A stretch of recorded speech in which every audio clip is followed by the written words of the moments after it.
मौत के सब था मञने पर मौत खां थी बेखबर।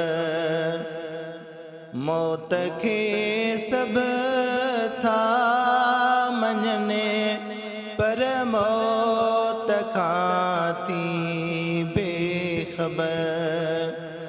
तात जिन खे दुनिया जी थिया किनात ने जा हशर।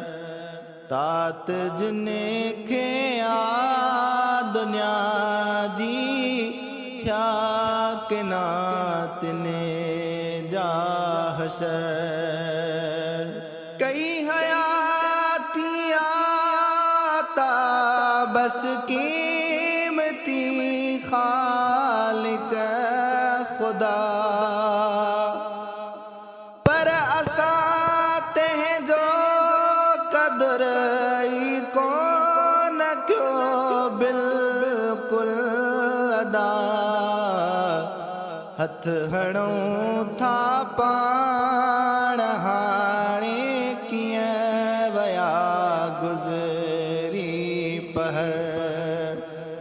तात जिन खे दुनिया जी थिया किनात ने जा हशर।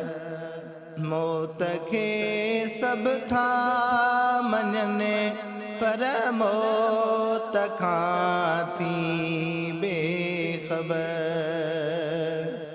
मौत खां अॻ में कजे बस मौत जी त्यारी हिते। पोइ न मोहलत काई मिलंदी छा कंदासीं पोइ उते। जाते हिक ॿिए खां सफ़ा बेज़ार थी पवंदा बशर। तात जिन खे दुनिया जी थिया किनात ने जा हशर। मौत के सब था मञने पर मौत खां थी बेखबर। आरुगो तकरार सब जो पाण में ई दुश्मनी। कीअं कजे जल्दी कठे यर माल दौलत ऐं बनी। दीन खां ई दूर माण्हुनि खे कयो इन आफ़िकर। तात जिन खे दुनिया जी थिया किनात ने जा हशर। मौत के सब था मञने पर मौत खां थी बेखबर। हित हयातीअ में अदा तूं सोच समझी खण कदम।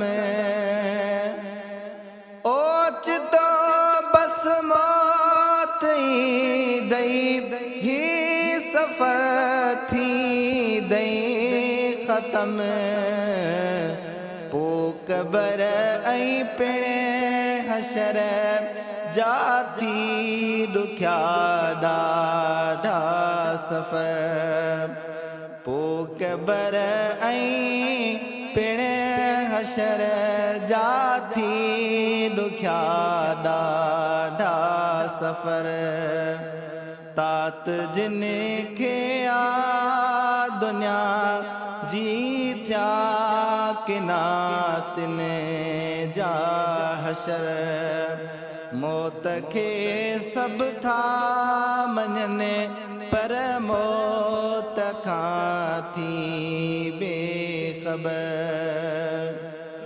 कोन मिलंदी तोखे नेकी का बि हिकिड़ी पोइ तूं बि ज़ुल्फ़कार सुर्की कर चङायूं के हिते